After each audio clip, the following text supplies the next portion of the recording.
towards the door. And as he walks, he opens the door, shutting it politely behind him. He's going to walk out. He gets about here. Feel the spell end.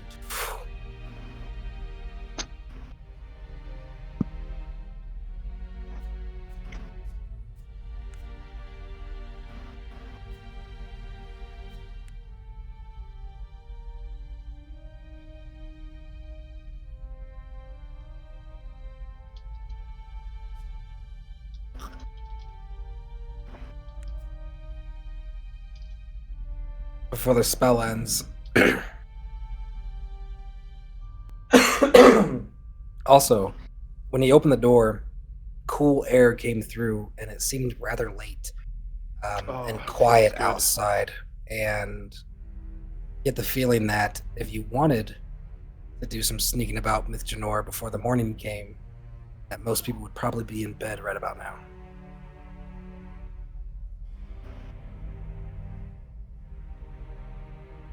Alright, sorry to interrupt. Go ahead, what's their next thing? You didn't interrupt. You might have been muted. No, me interrupting is me doing the whole spell thing when you said there was one last thing to share with us. Oh. Yeah, what is everyone else doing? You guys are kind of in this silent, open room. Every motion you make makes kind of an echo throughout the chamber.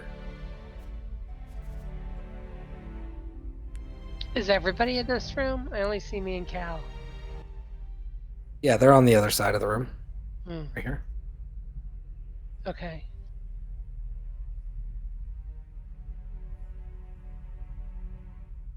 Do you want us to send you what we've picked?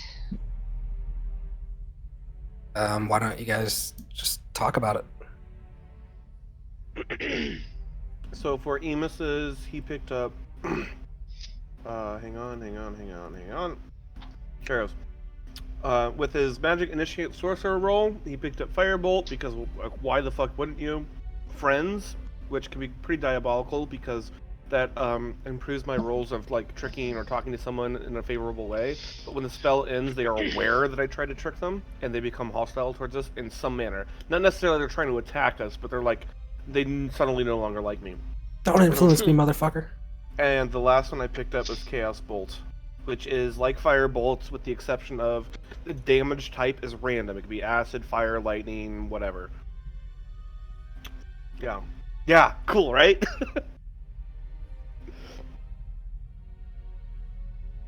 So for me, I picked up for my cantrips Frostbite because I thought that it would be interesting having a dragon. You have an ice element to it. I cause numbing frost to form in one creature that I can see within range.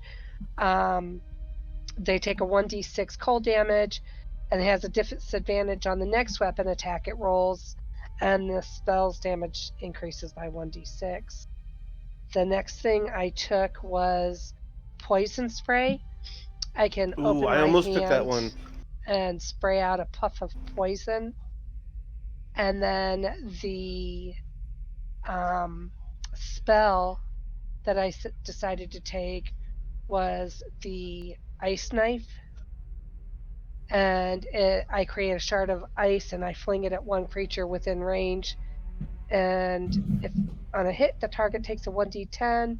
Hit or miss, the shard then explodes. The target, each creature within 5 feet of it must succeed on a dexterity saving throw or take a 2d6.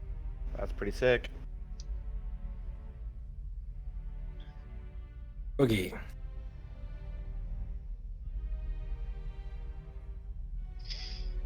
I don't know if Boogie's decided between the roll or the initiate yet. Hold on. He chose strength. Oh. Yeah.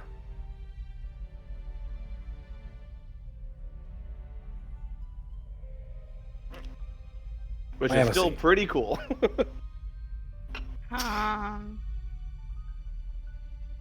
Still trying to fully pick. Okay.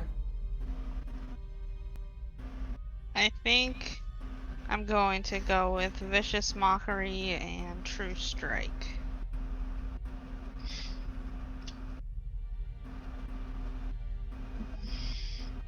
What about for your first level spell? I picked Cure Wounds.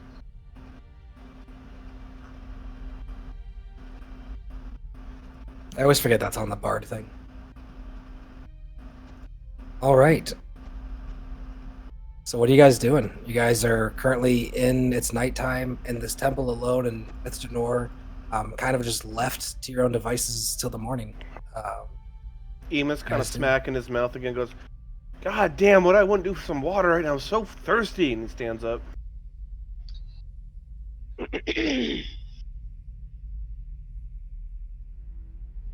Anyone else thirsty? Is he kind of like still like stumbling out the door, not fully awake? Can I do create food and water, Michael? Sure. So I'm gonna go ahead at Emus's bellowing and bend down and cast create food and water. And I'm You gonna guys holler, watch as a ton of food, like 45 pounds of food and 30 gallons of water, begin conjuring into life on this spread on the floor. This very minute kind of stand that's covered in this blanket, and this feast appears before your eyes. Oh, and I'm thank you, gonna holler Bizzoy. over, Emus, come on, get yourself some. Oh, thank you. That was really helpful. He's gonna take some, like, he's gonna drink like an abnormal amount of water, and then after he finishes, he's gonna kind of stagger backward for a second. Eyes gonna go wide and like, holy shit! Did we just go all through that? Pretty wild, wasn't it?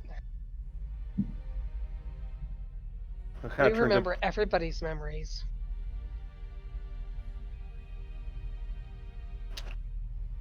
Emus is gonna kind of stagger backward somewhere. What the fuck just happened? We have arrived in the city. We've been here for less than an hour, and we have more questions than answers. Well, that's not entirely true. It's time to wake everyone the fuck up.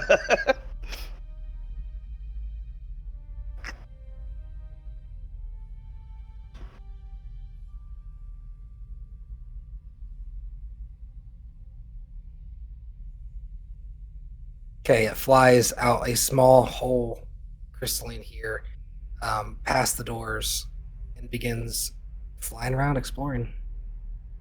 You hear one little owl screech. I can't do it. Boogie, you Flies off. saw my sister at the school? You never told me?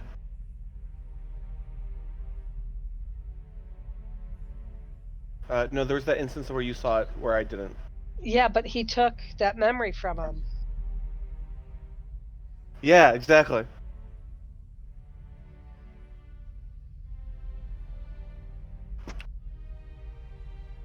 Oh god, Carmina. What? I was so angry at her all these years.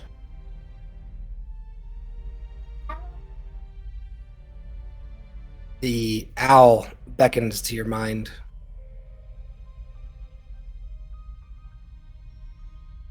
It's flying around this flaming this tower with this flaming sphere around it, and you can see this resting, kind of defeated-looking phoenix below. But then, even in the windows below that, above what appears to be this large magical relic designed to do something of import, it looks rather powerful. There is a woman who is with very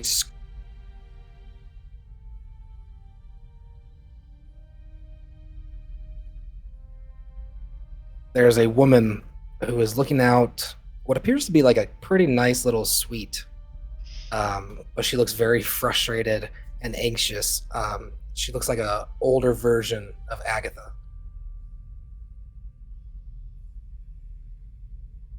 At this moment, Emus was hopefully starting to remember what's happening before we went down, and he goes, "Oh god, Agatha!" and goes to run out the door.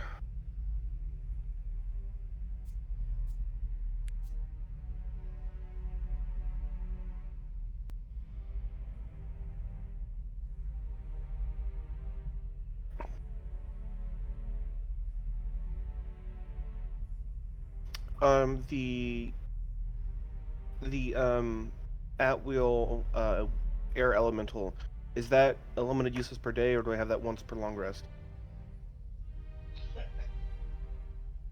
You can cast it again. Okay. I'm going to at-will the air elemental again and tell it to, again, try to seek out Agatha. And then I'm also going to, then again, conjure another bestial spirit and tell it the same thing. Okay, hold on. That's all my spell slots. So- for second level. You can't have both, I don't believe, because they're both concentration. No, the air elemental's not. Oh, no, it is. You're right. Hang on. Because once I break concentration with it, it becomes hostile. Where's Summon Beast? There it is. It is concentration. Alright, I'm gonna do the air elemental then, and tell it to seek out Agatha and come back to me. After a moment of whirring into life, it torrents off to the north. And Emus just a full sprint out of here to go on a search for Agatha. Coming out, you see more memories on the outside of the balcony. Do they mean anything to me, or are they just there as, like, shimmering veils? They kind of, at just first regular glance, they would look like shimmering veils of humanoid form. Hey, Mike, guys. Do you guys mind if I get off here? I can listen to the last hour of the recording, but I haven't packed lunches or anything. I literally came home from work and jumped down here. Okay, yeah, let's call it a session. Let me narrate one thing, okay? Okay. A few moments go by, Emus coming out of the temple, having sent your air elemental off, looking around at these memories, maybe spending just a minute or two. You begin to hear people yell in fright and things get flown as your air elemental seems to be causing quite the ruckus off to the north. Screams seem to be getting further away from you, like people terrified, like, what the hell is going on? Kind of deal.